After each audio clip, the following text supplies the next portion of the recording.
नमस्कार. तर बघूयात सोयाबीन मार्केटचे बाजारभाव राज्यामध्ये मार्केटची काय स्थिती आहे ते डिटेलमध्ये आपण या ठिकाणी बघणार आहोत. सर्वांनी व्हिडिओ शेवटपर्यंत बघा.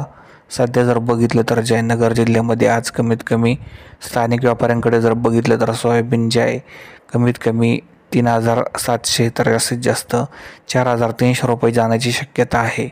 त्याचप्रमाणे जर बघितलं तर छत्रपती संभाजीनगरमध्ये कमीत कमी या ठिकाणी 3,900 तर जास्तीत जास्त बघितलं तर 4,000 रुपये मार्केट जे आहे छत्रपती संभाजीनगरमध्ये आपल्याला या ठिकाणी पाहायला मिळत आहे.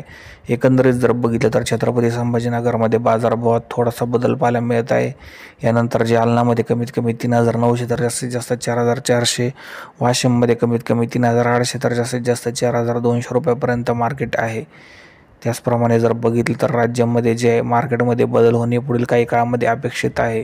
बाजारभाव वाढले पाहिजे. बाजारभाव जे आहे कमीत कमी 5,000 रुपये, 5,500 रुपये, 6,000 रुपये प्रति क्विंटल या ठिकाणी बाजारभाव झालेच पाहिजे. धन्यवाद.